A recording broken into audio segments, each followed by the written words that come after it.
ओम नमः शिवाय। ओम नमः शिवाय। जय श्री महाकाल। हर हर महादेव। कभी कभी जाने और अनजाने में हम कुछ ऐसी बातें लोगों को बता देते हैं जिन बातों को हमें नहीं बताना चाहिए, लेकिन जब बात हम बता देते हैं, बताने के बाद हमें पश्चाताप होता है कि यह बातें हमें नहीं बतानी चाहिए थी, लेकिन तब बहुत देर हो जाती है और उन बातों का परिणाम हमारे जीवन पर बहुत बुरा हो जाता है। तो जाने और अनजाने में कुछ ऐसी बातें हैं जो कभी भी किसी के साथ साझा नहीं करनी चाहिए।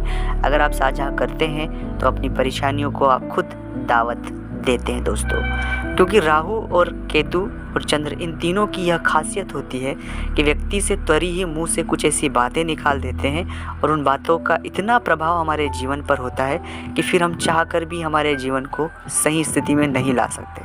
बस परेशानियां हमारे इससे आ जाएगी और हम परेशान होंगे। इसलिए कभी भी भूल कर भी जाने और अनजाने में, चाहे कुछ भी हो जाए, कोई कितना खास क्यों ना हो, ये बातें किसी के साथ साझा नहीं करनी चाहिए दोस्तों।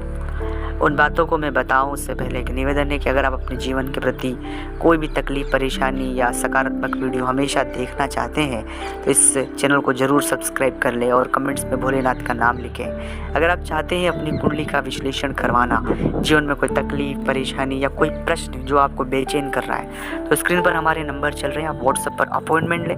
अपॉइंटमेंट लेकर बात करें। उसका फीस शुल्क लागू है दोस्तों।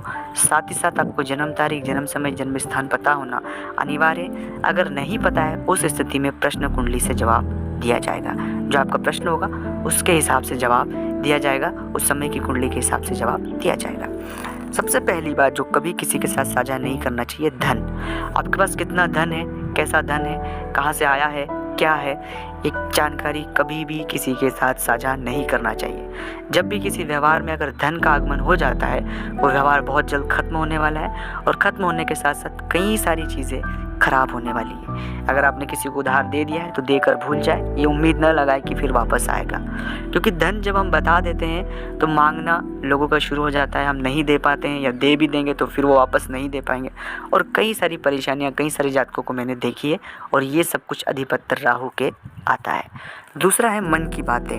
मन की बातें हर एक व्यक्ति के साथ साझा नहीं करनी चाहिए, क्योंकि हर एक व्यक्ति उन बातों को सुनकर समझकर हमारे लिए एक नकारात्मक धारणा बना लेगा, क्योंकि हम जो बातें कह रहे हैं वो हमारी परेशानी है, पीड़ा है। तो कभी भी जिन व्यक्तियों को हम जानते हैं उन्हें कभी भी अपने मन की पीड़ा न बताएं, उन्हें ही बताएं जो आपके बहुत खास हैं, बहुत खास।